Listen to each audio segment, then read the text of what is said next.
The Shashank redemption 1994 में आई थी। वो एक प्रिजन ड्रामा है, काफी मोटिवेशनल फिल्म है। फ्रैंक डेराबॉन्ट ने लिखा था और डायरेक्ट किया था। फिल्म एक्चुअली बेस्ड है स्टीफन किंग की एक नॉवेला पर और इसका नाम था Rita Hayworth and Shashank redemption. तो ये किताब 1982 में पब्लिश हुई थी। स्टोरी रिवॉल्व करती है एंडी डुफ्रेन के अराउंड। ये कहानी का लीड कैरेक्टर है। ये एक सक्सेसफुल बैंकर है। उस पर इल्जाम लगता है कि उसने अपनी बीवी और उसके लवर को मार डाला। तो उसकी वाइफ का एक्स्ट्रा मैरिटल अफेयर चल रहा था, मर्डर कर दिया गुस्से में आकर। लेकिन एंडी क्लेम करता है कि वो इनोसेंट है, उसने ऐसा कुछ भी नहीं किया। फिर भी उसे जेल भेज दिया जाता है। उसका केस उतना मजबूत नहीं होता, तो अल्टीमेटली उसे शशांक स्टेट की जो पेनिटेंशियरी कहा जाता है वहाँ भेजा जाता है, जहाँ पर उसे 2 back to back life sentences serve करनी है। यानी वो जीते जी कभी भी जेल से बाहर नहीं आ सका। अब ये फिल्म एक प्रिजन स्टोरी नहीं है बस, उसके अलावा भी बहुत कुछ है।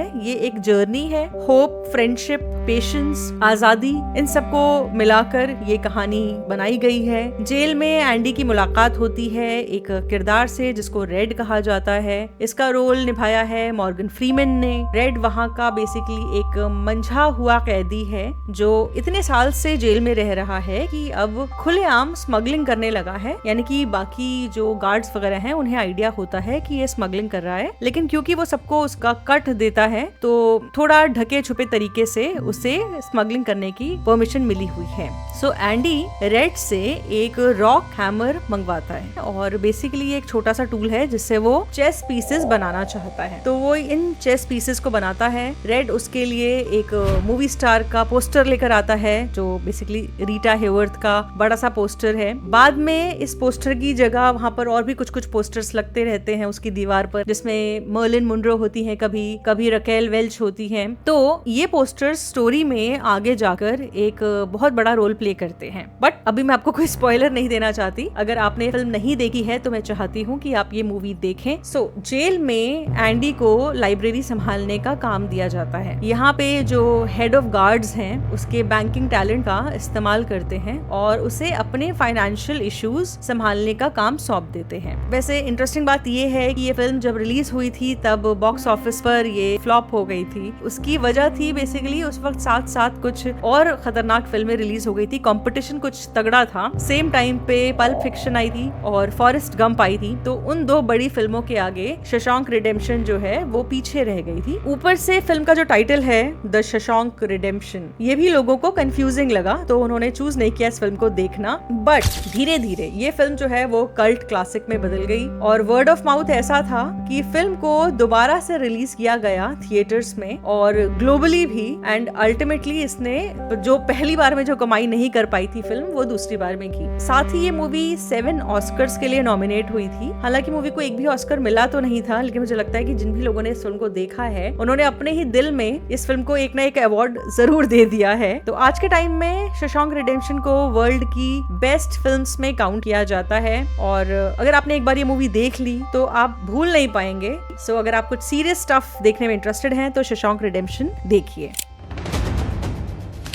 पल्प फिक्शन 1994 में आई थी। मुझे ये समझने में बहुत दिक्कत हुई थी कि इसका जॉनर एक्चुअली में है क्या। इसे वैसे तो थ्रिलर कंसिडर किया जाता है जो कि एक पॉपुलर चॉइस है, लेकिन जो बाकी थ्रिलर फिल्म्स हैं उनसे मैच नहीं करता ये। तो ऐसे में हम ये समझ सकते हैं कि जो टैरेंटिनो की फिल्में हैं वो अपने आप में एक जॉनर होती हैं। सो एक अलग ही कैटेगरी है बेसिकली। पल्प फिक्शन इसे लिखा है, डायरेक्ट किया है क्विंटन टैरेंटिनो ने खुद। बेसिकली वो बंदा जिसका दिमाग डायलॉग्स और वायलेंस से पूरी तरह से भरा हुआ है। उसके दिमाग में एक पूरा यूनिवर्स चलता है डायलॉग्स का और वायलेंस का। पल्प फिक्शन का आइडिया टैरेंटिनो को आया था लेट 80s में। वो तब अपने एक दोस्त रॉजर एवरी के साथ एक बेसिकली वीडियो रेंटल स्टोर में काम करते थे। एक दौर था ये दोनों मिलकर प्लान करते रहते थे कि कभी हम फिल्म बनाएंगे तो उसकी क्या स्टोरी होगी। सो दोनों ने मिलकर ये सोचा था 3 अलग अलग स्टोरीज के साथ हम एक फिल्म बनाएंगे जिसमें 3 अलग अलग फिल्म मेकर्स शामिल होंगे। तो रॉजर ने जो पार्ट लिखा था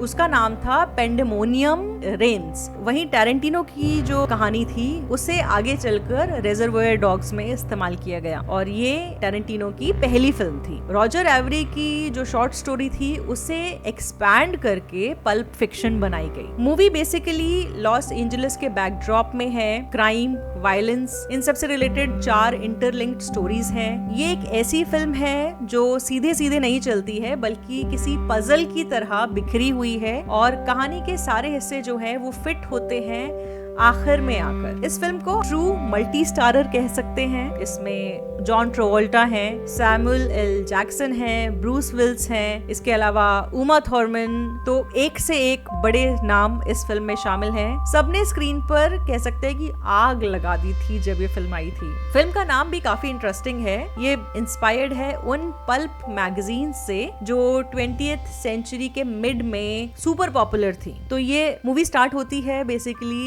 एक छोटी सी ब्रेकफास्ट रॉबरी कह सकते हैं उसे, जो एक रेस्टोरेंट में होती है। यहाँ पर एक कपल होता है, पंपकिन और हनी बनी। ये दोनों एक दूसरे को इसी नाम से बुलाते हैं, जो एक्चुअली पहले भी कई सारी छोटी मोटी चोरियां करते रहते थे। ये नाश्ता कर रहे थे और अचानक से पंपकिन कहता है कि हमें इस रेस्टोरेंट को रॉब करना चाहिए अभी के अभी। ये दोनों ही थोड़े मतलब लगता है कि अचानक से कोई भी फैसला करने वाले लोगों में से हैं और इन्हें लगता है कि अगर हम अभी इसी वक्त इस रॉबरी को अंजाम देंगे तो यहाँ पे जो भी लोग हैं वो अंडर प्रिपेयर्ड हैं। कोई किसी को भी एक्सपेक्टेड नहीं है कि अभी यहाँ पर रॉबरी हो सकती है। अचानक से ही स्टार्टिंग में ही ट्विस्ट आ जाता है। एक स्टोरी लाइन से दूसरी स्टोरी लाइन में कहानी शिफ्ट होती रहती है बिना किसी वार्निंग के, लेकिन सुपर स्मूथ ट्रांजिशन के साथ। तो आपको ये भी नहीं लगता कि ये क्या हुआ अचानक से। इस फिल्म में बेसिकली एक्शन तो है ही, लेकिन डायलॉग्स और मोनोलॉग्स उससे भी ज्यादा इम्पैक्टफुल हैं। कोई इंसान जब बोलना स्टार्ट करता है तो उसकी बातों में कुछ दम नजर आता है। इस फिल्म में कुछ ऐसा है। और टैरेंटिनो का बेसिकली ये एक सिग्नेचर स्टाइल है। कैरेक्टर्स छोटी छोटी बातों पर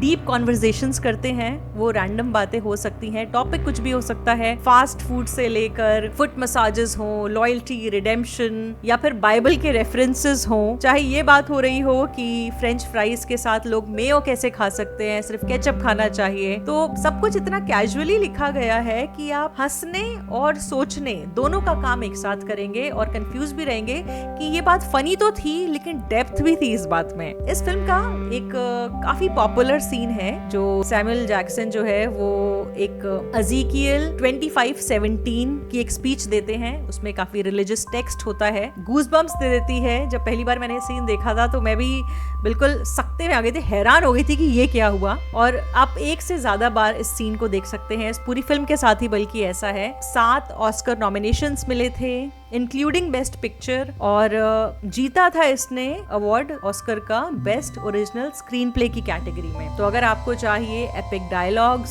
twisty story, dark comedy with a kick off crime, तो पल्प फिक्शन मस्ट वॉच है। एक ऐसी फिल्म है जो आप 2 बार, 3 बार, 4 बार, जितनी बार देखेंगे हर बार कुछ ना कुछ कहानी का नया एलिमेंट पकड़ में आएगा, कोई नई चीज रिवील होगी आपकी आंखों के सामने से। अगर आप चाहते हैं मैं हर कहानी को गेम ऑफ थ्रोन्स की तरह डिटेल में एक्सप्लेन करूं तो फिर ये तभी पॉसिबल हो पाएगा जब मैं कोई और काम ना करूं, सिर्फ और सिर्फ YouTube पर ही फोकस करूं।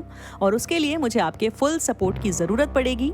तो सब्सक्राइब करिए, लाइक करिए, कमेंट्स करिए, अच्छा लगे तो शेयर करिए। वैसे अब वॉच रोज पर मेंबरशिप का भी ऑप्शन अवेलेबल है, बस बता रही हूँ, कोई कंपलसरी नहीं है। वॉच रोज को सपोर्ट करने के लिए आप डिस्क्रिप्शन में दिए गए लिंक को यूज करें। आप जब भी ऑनलाइन शॉपिंग करें मेरे दिए गए लिंक के जरिए शॉपिंग साइट पर जाएं। आपको ज्यादा कुछ नहीं करना, बस Amazon की वेबसाइट या ऐप को डायरेक्टली ना खोलें, मेरे दिए गए लिंक के जरिए ओपन करें। इस लिंक के थ्रू आप जब भी शॉपिंग करेंगे तो उससे मुझे कमीशन मिलेगा। आपके सपोर्ट से मैं अपने चैनल के लिए फुल टाइम काम कर सकूंगी और दूसरा काम नहीं करना पड़ेगा, जिसका मतलब ये हुआ ज्यादा वीडियोस।